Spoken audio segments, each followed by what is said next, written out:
Soyez les bienvenus si vous nous rejoignez. On va avoir la revue de presse tout de suite de Bintili Diallo. Bonjour Bintili. Bonjour Karine. Vous avez un prénom que j'adore. Ah, merci. Sonne bien. On n'a pas dit ça tous les jours.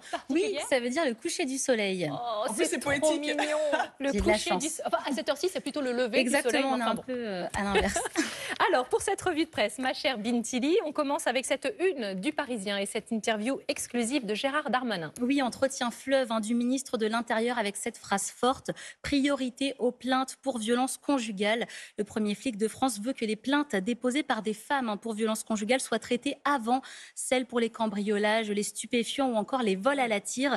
Car les chiffres, Karine, restent affolants. 102 femmes ont été tuées par leur conjoint ou ex-conjoint en 2020. C'est une femme tous les 3 jours. Gérald Darmanin dit vouloir proscrire les mains courantes.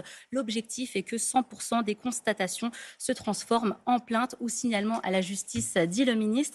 Il annonce aussi la création d'une application à la rentrée pour signaler à toute heure du jour ou de la nuit les violences que l'on subit. Le ministre de l'Intérieur prévoit également qu'il y ait dans chaque commissariat un officier spécialisé dans les violences conjugales pour assurer le suivi des dossiers. Le ministre reconnaît des vides juridiques et des problèmes de transmission d'informations, des failles qui ont coûté la vie à plusieurs femmes. Je vous invite vraiment à lire cette double page dans Le Parisien. Aujourd'hui, on a l'impression que le gouvernement réalise le travail immense qu'il reste à faire pour mettre fin à ces féminicides. Et puis l'Humanité, ce matin, nous montre une belle plage, mais nous informe au même moment que beaucoup d'Européens ne la verront pas cet été. Et oui, 35 millions de salariés, Karine, ne peuvent pas se payer de vacances. Le quotidien publie en exclusivité une enquête de la Confédération européenne des syndicats avec à l'appui une carte de l'Union européenne. On voit pays par pays les millions de salariés qui n'iront pas à la plage cet été, à la montagne, faire des randonnées ou encore découvrir un autre pays parce qu'ils n'arrivent plus à joindre les deux bouts. En France, ça concerne 3,5 millions de salariés, 4 millions en Allemagne, 7 millions en Italie. Les syndicats demandent donc au niveau européen un seuil de décence pour les salaires minimums. Les patrons européens, Karine, grince déjà des dents. Selon l'Humanité, pour eux, ce minimum décent est un aller simple vers le désastre. Vous nous emmenez maintenant pour notre plus grand bonheur dans les bassins. Avec cette une, Karine, de l'équipe. Alors, Cocorico, je fais un petit pas de côté pour Esteban Ocon. Le Français a remporté son premier Grand Prix en Formule 1. Mais c'est Florent Manodou, mesdames, qui m'intéresse ce midi.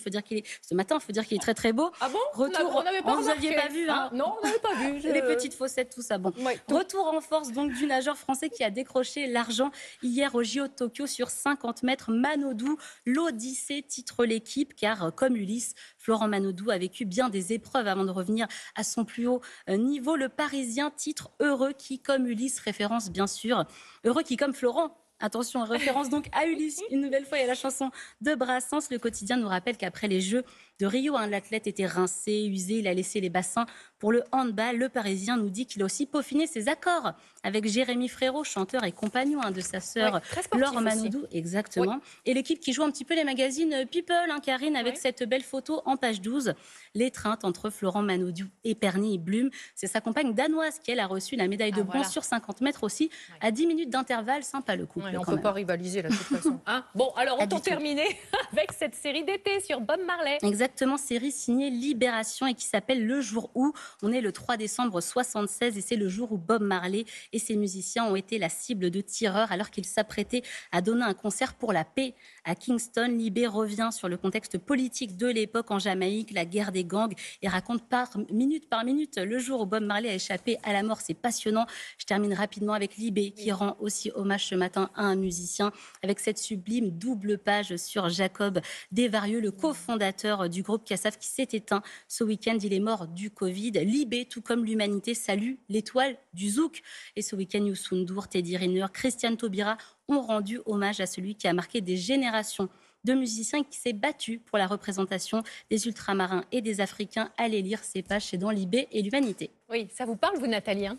Oh oui, c'est toute mon enfance, Kassav, et c'est le premier groupe français à avoir rempli le Stade de France. Eh oui, on peut le souligner. C'était un bel ambassadeur de la musique française. Absolument. Bon, puis ça va nous changer un petit peu de la danse des canards, qui depuis Fred Zetoun tourne en boucle dans notre tête. Merci beaucoup, Bintili. Et bien